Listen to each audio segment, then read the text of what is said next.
बच्चों, आज हम प्रश्नावली 8.1 का 9वां सवाल हल करेंगे जो दिया है त्रिभुज ए बी सी में।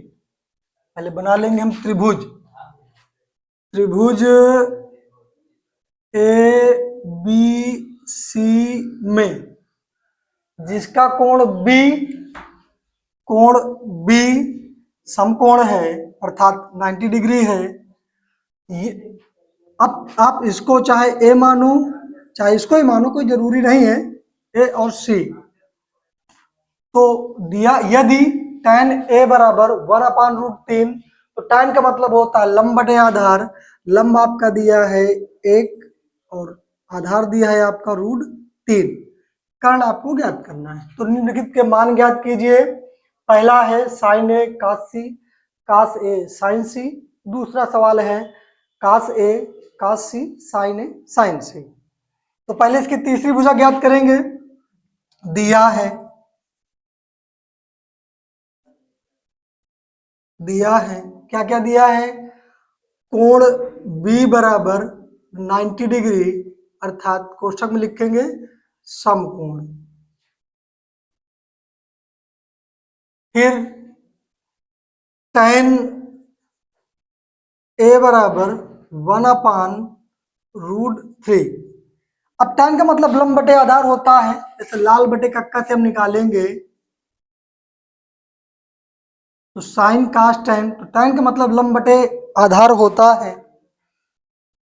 तो उसमें लंब बराबर 1 दिया है, आधार बराबर 3 दिया है। तीसरी भुजा ज्ञात करने के लिए सबको पता पाइथागोरस प्रमेय लगाते हैं। तो पाइथागोरस प्रमेय से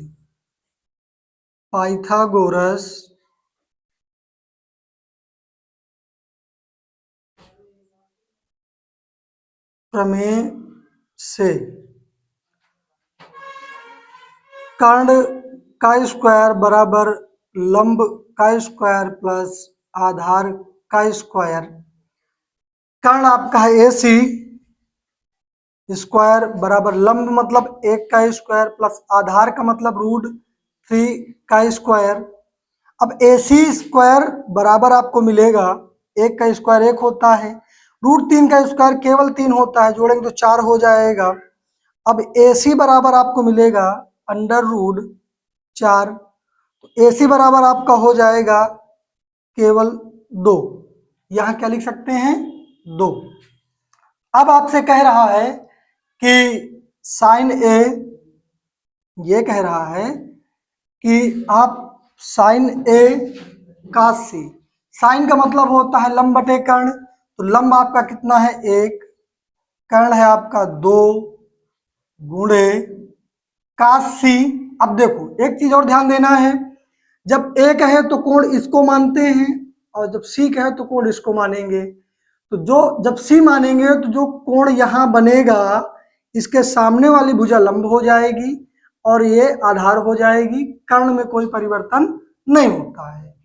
तो जब इसमें परिवर्तन होगा सी बनेगा तो आधार बटे कर्ण, आधार आपका BC हो जाएगा अर्थात 1 हो जाएगा और कर्ण आपका रहेगा 2 प्लस कास ए का मतलब आधार बटे कर्ण, तो आधार आपका दिया है √3, कर्ण आपका दिया है 2 गुणे।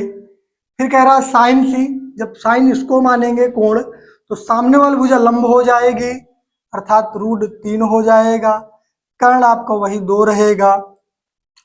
1 1 का गुणा कराएंगे तो 1 मिलेगा, 2 को 2 का गुणा कराएंगे तो 4 मिलेगा, प्लस √3 का गुणा कराएंगे तो केवल 3 मिलेगा, बटे 4 हो जाएगा। अब आगे आप जब इसको जोड़ेंगे, मैंने बताया था पिछली वीडियो में कि जब हर समान हो तो चिन्ह के अनुसार संख्याओं को जोड़ घटा दिया जाता है। तो ऊपर की संख्या पूरक बटे 4 हो जाएगा और ऊपर की संख्या 1 + 3 बराबर 4 बटे 4 हो जाएगा। काटेंगे तो आपको केवल मिलेगा 1। अर्थात जो पहला सवाल है उसका आंसर आपको मिला 1।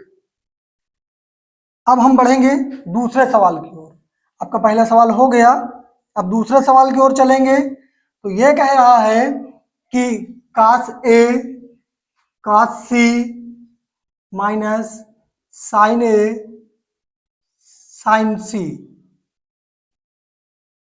अब काश ए जब इसको कोण मानेंगे तो इसके सामने वाली भुजा लंब रहेगी, ये आधार रहेगा। ए का मतलब आधार बटे कर्ण, आधार आपका दिया है 3, कर्ण आपका दिया है 2 गुणे। अब काश सी, जब सी इसको मानेंगे, इसको कोण मानेंगे तो सामने वाली भुजा लंब हो जाएगी, ये आधार हो जाएगा। तो ये हो जाएगा आपका आधार बटे कर्ण मतलब 1/2 और माइनस साइन ए का मतलब लंब बटे कर्ण, तो लंब आपका दिया है 1, कर्ण आपका दिया है 2 और साइन सी मतलब सामने वाली भुजा लंब होगी तो √3 हो जाएगा और कर्ण आपका 2 रहेगा। आगे चालू करेंगे तो √3 कर्णम √3 हो जाएगा, पूरे के बटे 4 हो जाएगा, माइनस इसका गुणा इसमें करेंगे तो आपको मिलेगा √3 बटे, इसका गुणा इसमें करेंगे तो 4 मिलेगा। अब देख रहे समान संख्याएं हैं तो आपस में घट के हो जाएंगी 0। यही आपका आंसर है। धन्यवाद।